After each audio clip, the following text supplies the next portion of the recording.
Rivers State Governor Nyesom Wike has told leaders and delegates of the People's Democratic Party (PDP) in Abia State to trust him as the only presidential aspirant who has the capacity to defend the interests of Igbo. Governor Wike, who is also a presidential aspirant of the PDP, met with the leaders and delegates of the party at Abia State Government House in Umuahia on Friday to solicit their support ahead of the party's presidential primary this month. Wike stated that he would not be that kind of a leader who would be lost on the opportunity in public service to address social injustice and other forms of unfair treatment that people suffer in Nigeria. He retweeted his belief in the restructuring of Nigeria and is determined to be the first to start the process to strengthen the sense of belonging among Nigerians. He said, I say so with all amounts of seriousness, and I challenge anybody who is from the southern part of Nigeria, who is from south-south, who is from southeast to say so boldly too. Check all of us. Look and determine who can even defend the interests of Indigo better than me. Hmm. It is not merely to talk. I mean, who has the mind, who has the courage. I have the mind and I have the courage. I will make sure the injustice in this country is being solved. Ask them, when they were in power, what did they do? How many of them have spoken out? Look, don't waste your votes on such people. We can observe that things are falling apart in the country because those of the All Progressives Congress who control the federal government lack capacity. He said he is prepared effectively and productively take drastic decisions and do so courageously in order to promote national good. The governor assured that in solving Nigeria's numerous problems, he would also provide requisite logistics and other support to the security agencies to enable them cope insurgency and activities of bandits within a given timeline. That is what leadership is all about. You must be courageous to take decisions people are thinking that is impossible. Inability to take decisions, that is our problem in this country. But I would take those decisions that people are running away from. I will take it.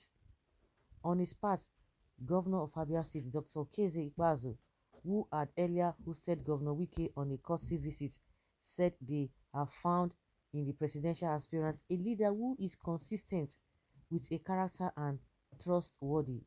Dr. Ikpeazu said Nigeria is in a precarious situation with a bleak future and requires Governor Wike to forge national unity, rescue the country and stabilize socioeconomic development.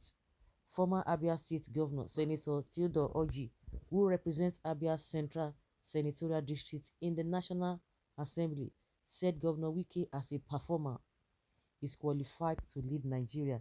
He assured the presidential aspirant that Abia State delegates will support him.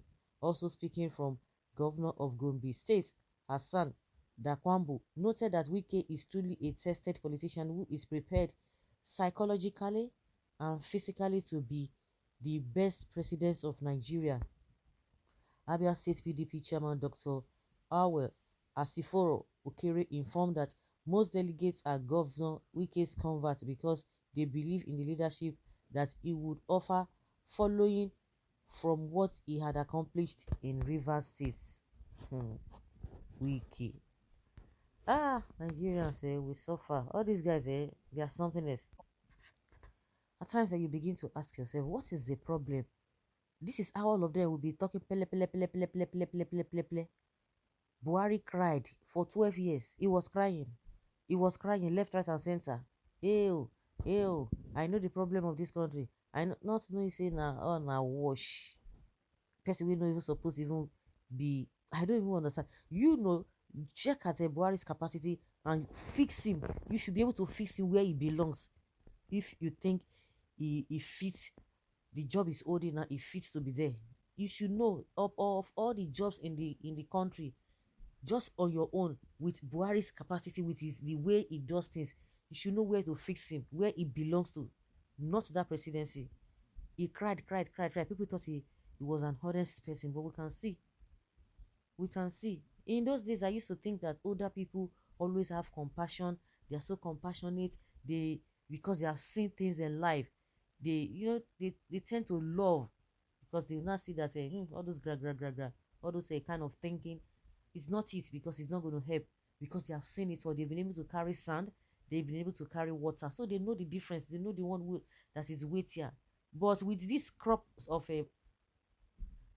politicians and Buhari that we have, oh my God, I have to change my mind. Like some people tell you that even fools they grow old. That's the saying of the people, that fools also grow old. So it does not really matter. We have a people like the other day, Fanika Day was saying that we have the international communities who are still controlling this country, and you begin to wonder, could it be true? Yes, it seems so. It seems so. How can you know the problem of this country? You were born and bred in this country, you know the problems of this country, and yet just for you to take decisions that would benefit everybody, no, they won't do that. When once they come in, they begin to give you excuses upon excuses. They'll be giving you excuses. Buhari came in and started telling us that he didn't know that the problems of Nigeria, are so uh, uh, uh, rigorous and so big like this, that he didn't know.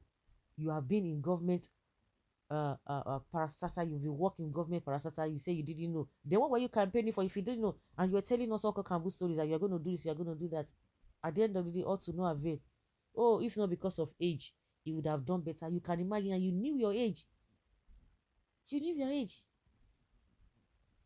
This one is telling us is the one that can rescue Indigbos. If there's anybody who has the interest of Indigbos, that is the one. Nobody has it. Is the one. We can see once they get into power. Because now I begin to ask, I can't even see the effect of all this nonsense they say they are doing as governors. They will tell you they tie road, they do road, and at the end of the day, the country is still looking backward. Because if all the state governors are telling us that they have done this, at least the face of the country also have changed. But it's still the same thing. Poverty is still there. Infrastructure is still zero. And you begin to ask yourself, where do they keep all this money? In their thinking, it's nothing. It's still backward. So what are we talking about? What are we living for? What can we be proud of? Nothing. In their conduct is zero. It's still backward. Infrastructure is zero because the face of the country is still there. There's no modern facility that you can really pinpoint. In their style of governance is nonsense. Then you begin to ask yourself, they will see come. It's just like we're wasting time. Every election cycle, they will come out and they see the same thing, use the same thing, and people will see fall for it. And the worst part of it is now they have weaponized poverty. People just take whatever they want to take. Nobody even thinks. The ones that think, they will tell you forget it. Who think in help? So guys, let us hear your opinion, because all this way this man dey yarn, me I don't understand that. Leave your comment down there below and let's have your take.